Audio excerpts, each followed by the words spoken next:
Bienvenidos una semana más a su programa favorito. Los Amos del Multiverso, edición especial. Edición especial, sí, ahora perdón el horario, pero pues pudimos trabajar el día de hoy, entonces nos adelantamos y estamos transmitiendo en vivo, ahorita que son 7:30 por ahí de la noche en sábado, y pues traemos un programa que ya se los debíamos desde hace rato, por las vacaciones y eso. ¿De qué vamos a hablar, mi Ricky? A ver, Vamos a sáquelo. hablar un poquito de este número en especial, pero vamos a ver el contexto.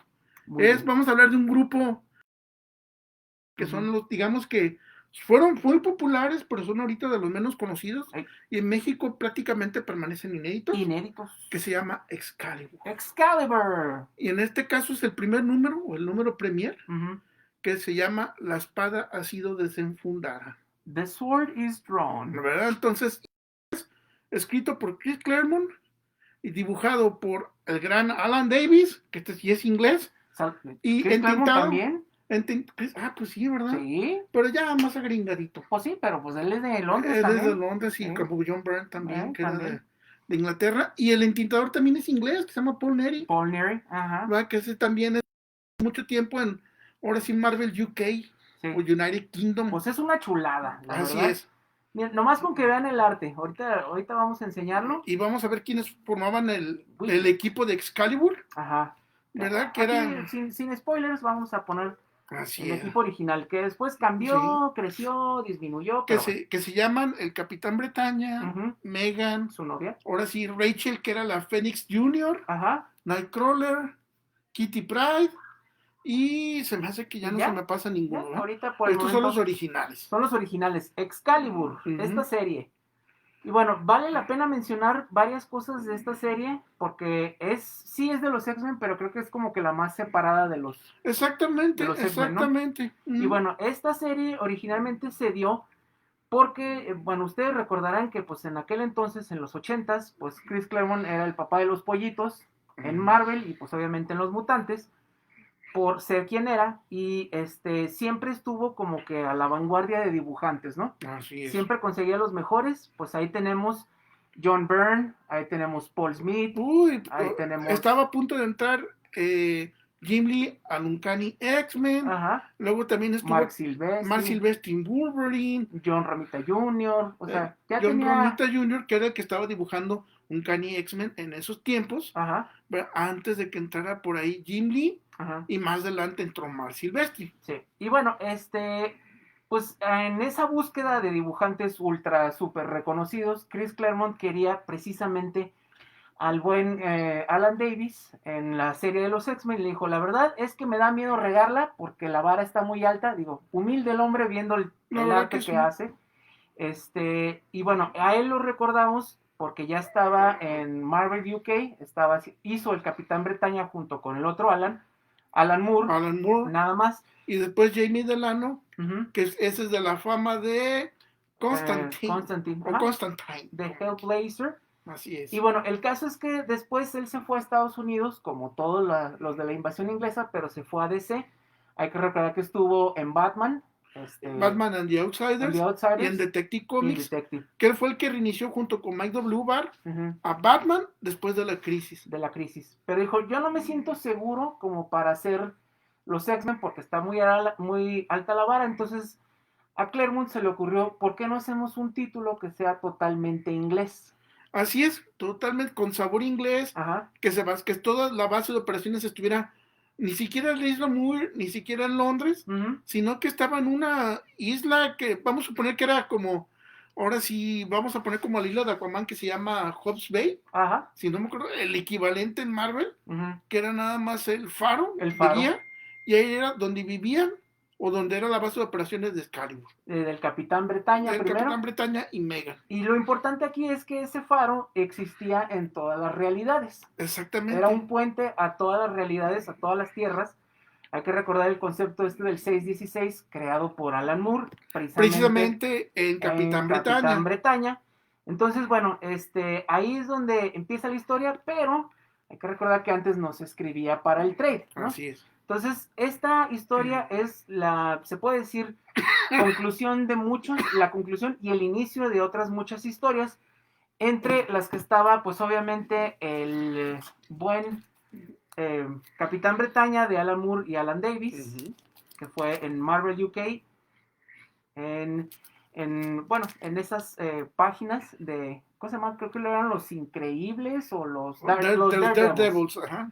Y bueno, eso fue donde empezó. Muchos de los personajes que vemos aquí son precisamente, pues, del Alan Moore, precisamente. Pues de hecho, Megan y el Capitán Bretaña, porque lo que era Kitty Pryde, lo que era Rachel Summers y lo que eran Kurt Warner, ellos estaban en Uncanny X-Men. En los X-Men. Que fue cuando se dio la historia de la masacre mutante. Exacto, a eso voy. No, perdón, se llamaba Fall of the Mutants. Fall of the Mutants. Ajá, que es cuando piensan que los X-Men murieron. No, sí es la masacre mutante. Masacre mutante. Bueno, ahí vamos, para empezar. Pues ahorita les vamos a mostrar los números. Hay 3 personajes que son muy importantes, o que eran muy importantes de los X-Men, que era Kitty Pryde, que era Kurt Wagner, mejor conocido como Nightcrawler.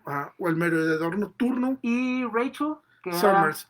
era un personaje que venía de otra línea temporal, que ya la vimos por primera vez en Days of Future Past, ¿no? De eso donde venía ella, exactamente. Ya para los 80s, los 3 ya tenían como que un buen tiempo dentro de los X-Men, pero empiezan a pasar varias cosas poquito antes de la masacre mutante, precisamente en el número anterior a en el 207. Wolverine casi deja por muerta a Rachel, porque iba a atacar precisamente a la Reina Negra de aquel entonces, del Hellfire Club, que era Selene. Y pues Wolverine la verdad sí se portó un poquito mamón, se pasó un poquito y la deja casi por muerta. Entonces aquí pues vemos a la buena Kitty que le está reclamando. Y en ese momento se llamaba Sprite. Ni siquiera Shadowcat. No, todavía no. Y bueno, Shadowcat hasta que estuvo acá. En este número vemos como ella precisamente, poquito antes de que aparezca Nimrod, ella sale ya de la serie. Ya vemos que ella es transportada a través de un encantamiento que fue creado precisamente por Espiral, del universo de Mojo, y ella sale de la escena por un rato, ¿no? Son poquito antes de que empiece la masacre mutante. Exactamente, y ella va a reaparecer aquí. La masacre mutante empieza en el 210, este es el 208. Y termina hasta el 210, 11, 12, el 213. Y bueno, luego pasa esto, que esto ya hicimos un resumen. Ahí vamos a poner el link en el video cuando lo subamos a YouTube. ¿De qué trataba la masacre mutante? Pasa la masacre mutante. Y en la masacre mutante quedan muy, muy heridos tanto el Nightcrawler, Kurt Wagner y Kitty Pryde. Son los que más... Y a Kurt Warner lo envían a que se recupere a la isla Muir con Moira McTaggart. Y Kitty Pryde... También. La herida que ella tiene no es... ya ven que el poder de ella es que es intangible. Aquí lo que pasa es que la consecuencia o la herida o la enfermedad es que ella ya no puede controlar su estado de intangibilidad y se queda intangible todo el tiempo. Como si fuera un fantasma. Exactamente. Ahora sí que es Shadowcat. Y bueno... Por eso es que aquí ven que la están atravesando estas gentes del Technet. Y eso queda como conclusión, bueno, nos da otra historia, que fue los X-Men contra los Cuatro Fantásticos, que también ya, si no hemos hablado, pues creo que vale la pena hablar de ellas. Son 4 números especiales en los cuales ellos dos están muy enfermos, le piden ayuda a Reed Richards y se hace medio guaje, y al final, pues obviamente, Doom entra y pues hace un alboroto de todo, ¿no? Ellos dos sí quedan sanos, Nightcrawler y Kitty Pryde quedan bien, pero se quedan convalecientes precisamente en la isla Muir, ¿no? Ya en Escocia. Y ahí es donde ya empieza Excalibur. Esta historia, ¿verdad? Excalibur. Y de hecho, aquí es cuando empieza con una secuencia de pesadilla de Kitty Pryde. ¿Por qué? Porque aquí vamos a ver un poquito, digamos que los antagonistas principales es un grupo que se llama Technet. Que eran personajes del Capitán Bretaña y de Alan Moore. Así es. Y también aparece, bueno, no aparece Mojo, pero se siente su presencia. Claro. Entonces Kitty Pryde aquí aparece como que está en un estudio y piensan que los X-Men son como actores, ¿verdad? Que están fingiendo ser los X-Men, ¿verdad? Y los maquillan, no sé qué, como actores de Hollywood. Sí. Y cuando dicen acción, es cuando recuperan su carácter, pues como los conocemos nosotros, ¿no? Entonces Kitty no entiende por qué están actuando así, porque son actores y no los para ella son personas, ¿verdad? Entonces ella está confundida y aquí conoce, otra vez es cuando entra en contacto con Betsy Braddock, que es la hermana de Brian Braddock, Capitán Britannia. Como Psylocke. Así es, como Psylocke. Y aquí ustedes se dan cuenta de Psylocke, tiene el aspecto de inglesa, todavía no tiene el aspecto de oriental, que más adelante Jim Lee se lo iba a dar en Uncanny X-Men durante los actos de venganza.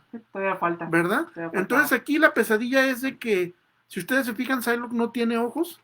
Acuérdense que los ojos son el espejo del alma, o sea que no tiene alma. Hasta que le ponen los ojos de utilería, y es cuando Kitty Pryde se da cuenta de que qué caramba se está pasando, ¿no? Sí. Entonces aquí es cuando gritan acción o action, y es cuando los X-Men empiezan a actuar como los X-Men que conocemos. Pero entonces Kitty Pryde se da cuenta de que de repente aparece otro personaje en ese sueño, en esa pesadilla, que es Rachel Summers, y ella es la que le ayuda a reaccionar y darse cuenta de que está teniendo una pesadilla. Que ella estaba desaparecida desde exactamente. Desde el 208. Entonces ella la contacta mentalmente para avisarle de dónde está, ¿verdad? Sí. Y los X-Men, pues obviamente como es de mojo, a Rachel Summers la toman como que es la antagonista principal, y ustedes se fijan aquí la quieren sacrificar, ¿no? Sí. ¿Verdad? Entonces, de repente ella, pues con el poder de Fénix, ¿verdad?, se activa y huye del sueño o de la pesadilla. Y es cuando empiezan otros antagonistas que también son de Alan Moore, que se llaman los lobos de la guerra, de Werewolves, ¿verdad? Y esos sí son reales, pues esos están de veras en la realidad de Kitty Pryde, y son los que están cazando precisamente a Rachel Summers, que se la quieren llevar a los tiempos de Días del Futuro Pasado, porque ella era una Hound, era un sabueso cazador de mutantes. ¿Verdad? Entonces, eso desde los X-Men ya lo vimos. De los X-Men, de Uncanny X-Men. Y entonces aquí es cuando despierta Kitty Pryde y se da cuenta o recuerda que los X-Men están muertos.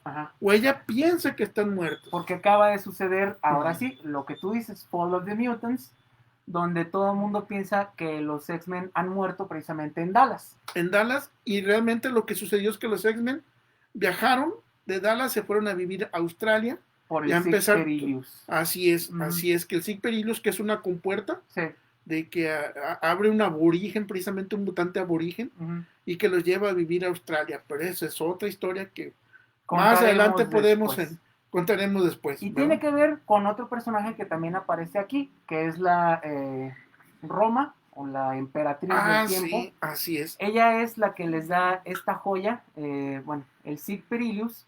Y bueno, aquí como que se empieza a formar otra vez todo lo que se destruyó desde la masacre mutante. Aquí empieza a agarrar un poquito de forma, aunque los X-Men todos piensan que están muertos, ¿no? Entonces ya vimos a Kitty Pryde, y los siguientes que vamos a visitar para ver qué han hecho de sus vidas son Meggan y el Capitán Britannia. Que no se veían desde... rato, ¿no? Meggan y el Capitán Britannia eran básicamente independientes. Pero aquí el Capitán Britannia, lo que me gustó es que lo tratan como a Tony Stark, que también él es alcohólico. Borracho. Pero a diferencia de Tony Stark, es que Brian Braddock no tiene el temple para recuperarse y salir adelante. Sino que él es borracho, pero porque tiene una depresión bárbara por la muerte de Betsy Braddock. Y él sí se deja arrastrar por el alcohol. Entonces aquí lo que hace esta Meggan, su novia, pues casi su esposa, ¿verdad? Su pareja, lo trata de reanimar, pero él, en lugar de reanimarse, todavía lo ofende más, la maltrata más, y ella decide huir porque piensa que ella, en lugar de estarle haciendo un bien, le está haciendo un mal, ¿verdad? Sí. Entonces ella abandona el faro, ¿verdad? Y en la siguiente secuencia vamos a ver a nuestro amigo Kurt Wagner, ¿verdad? Cómo se está recuperando en la isla Muir, ¿verdad? Y pues, se van a dar cuenta de que aquí es cuando Kitty Pryde aparece en el cuarto de peligro y le está informando de la pesadilla que tuvieron, que tuvo ella, ¿verdad? Entonces Kurt Wagner, pues... A ver, si quieres, déjame ayudarte para que ponerlo más de cerquita. No más, que chula. A ver, ahorita damos la vuelta a la página para seguir contando la historia. Muy bien, seguimos. Mejor que vean la historia que nos vean las carotas, ¿no? Hecho. ¿Verdad? Entonces, a ver, ¿qué es lo que sigue acá? Oh, sí. Entonces, aquí, ustedes acuérdense que Kurt Wagner, curiosamente, es como Matt Murdock, que los personajes en el universo Marvel, entre el aspecto más demoníaco, son los personajes más cercanos a Dios. ¿verdad? Son religiosos, porque Sí. Kurt Wagner, al igual que Matt Murdock, curiosamente, católicos. los dos son, si no son cristianos, Ujú. son católicos. De hecho, Kurt Wagner iba a ser padre, sacerdote. Después, en otras historias Se volvió sacerdote, ¿verdad? Sacerdote católico. sí. Entonces él realmente, el papel de Kurt ha sido mucho también como el confidente de los demás compañeros y sobre todo aquí de Kitty Pryde. Entonces él es como parte confidente, parte padre, parte psicólogo. Sí. Entonces él empieza a animar a Kitty y pues, también dice que él está muy lastimado por todo lo que pasó, no nada más sus heridas físicas, sino que pues añora a los X-Men, ¿verdad? Y nomás están ellos dos para apoyarse, ¿verdad? Entonces por eso es que no abandonan la isla Muir, que es la base secreta donde está Moira MacTaggert, sí. Que en esta historia curiosamente no aparece. No aparece. ¿Verdad? Y bueno. Entonces en la siguiente secuencia ya es cuando van a empezar a aparecer estos locos personajes. Los Technet. Que son los Technet, que es otros que vienen desde la continuidad de Alan Moore y Alan Davis en el Capitán Bretaña, que son los que viajan ahora sí a través de las dimensiones.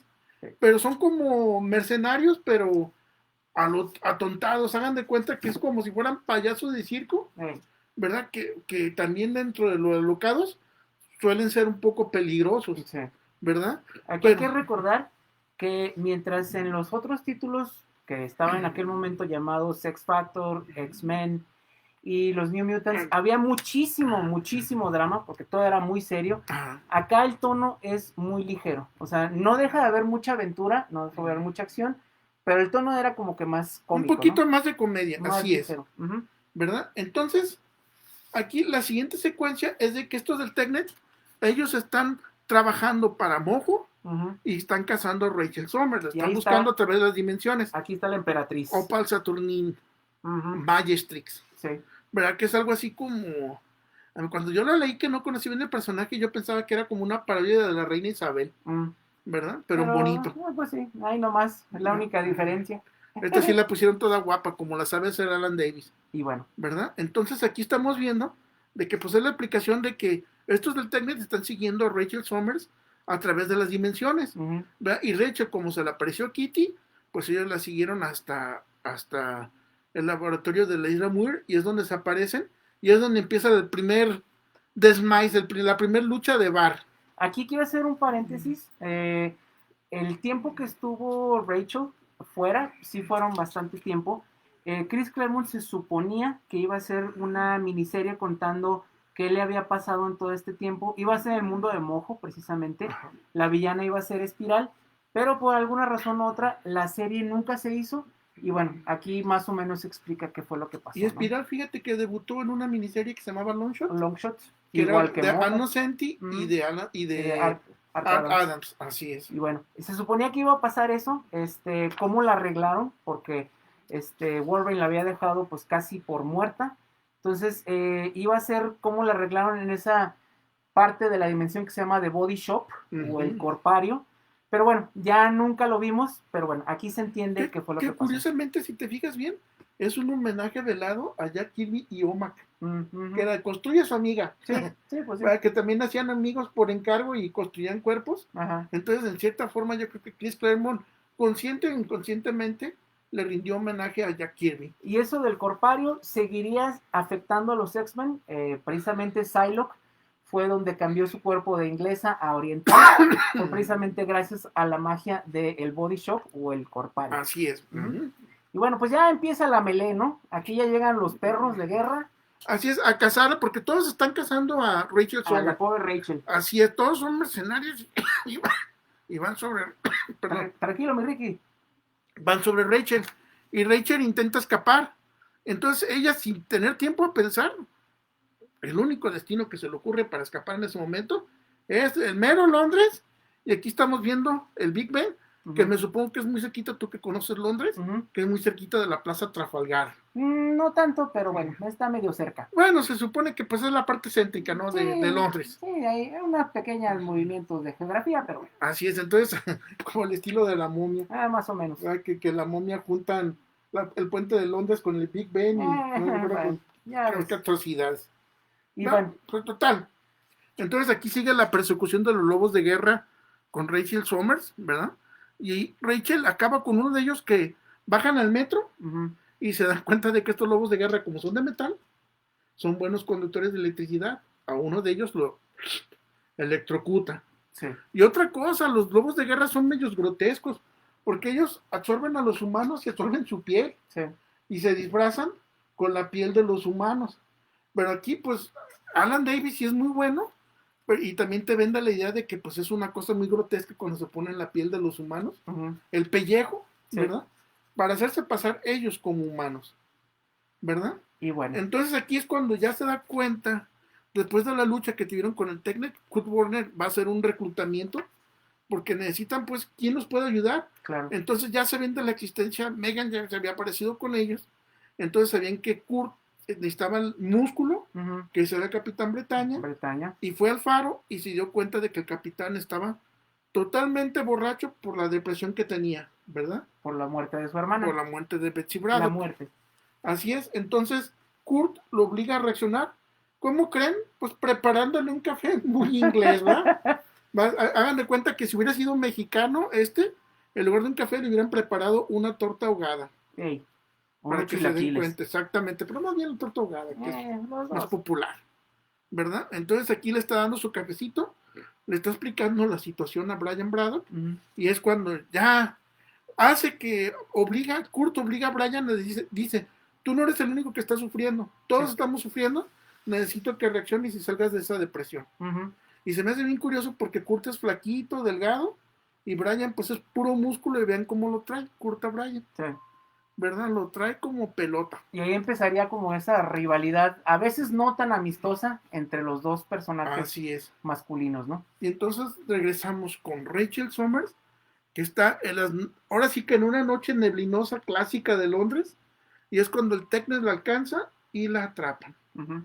Pero noten el detalle del arte de Alan Davis. Claro. Y este es el número original que se publicó en 1988. Ujú. Además, al ratito vamos a hablar un poco de los colores y eso, para que vean de que pues, no era todavía con computadora. No. Entonces aquí continúa la historia y es cuando llega Kitty Pryde y llega el resto de Rachel Summers y es cuando ellos empiezan a unir para poder rescatar a Rachel, perdón, la poder rescatarla del Technet, ¿verdad? Ujú. Que son los que realmente fue, por culpa de ellos es que se creó Excalibur. Sí. Entonces es cuando empieza la batalla de que ellos se enfrentan tanto al Technet como a los lobos de guerra, ¿verdad? Aquí pues empiezan ahora sí que lo que me gustó de este número introductorio es que si no conoces a Technet, te van a presentar a cada uno de los personajes, van a hacer la exposición, pero en medio de una batalla. Ajá. Que en lugar de que cada uno se presente como los Power Rangers, mejor te explican en la batalla cómo actúa el poder de cada uno, ¿verdad? Y Que te lo van Claremont mostrando. era un experto en hacer esto. ¿Verdad? Exactamente, y Alan Davis también, Ujú. ¿verdad? Entonces, finalmente, si ustedes se dan cuenta, hagan de cuenta que hay aquí todo tipo de poderes. Hagan de cuenta que son villanos de la época de plata del universo DC. O sea que eran superpoderes absurdos. Sí. Del cambio de realidad. Luego también de que uno en una serpiente los envolvía en una bolsa y se los tragaba. Ajá. Y en esa bolsa pues eran narcóticos para que permanecieran dormidos y no dieran guerra. Y Luego, el bebé. otra que te tocaba, el bebé que era el que te alteraba la realidad. Ujú. Como la kriptonita roja con Superman. Ujú. Y luego también acá había una que te tocaba y hacía que te hiciera chiquito, ¿verdad? Entonces aquí, y entonces el Technet, como se imaginan de tanto personaje en un lugar cerrado, el Technet, Werewolf y Excalibur, empieza a haber accidentes de que entre Technet y los Werewolves se empiezan a pelear entre ellos sin querer, porque es falta de espacio. Ujú. Entonces los Technet empiezan a encajarse de los Werewolves por accidente, y eso le da oportunidad a Excalibur de que escapen y vuelvan a reunir fuerzas, ¿verdad? Ujú. Entonces aquí es cuando Technet termina pues realmente diezma a los Werewolves, ¿verdad?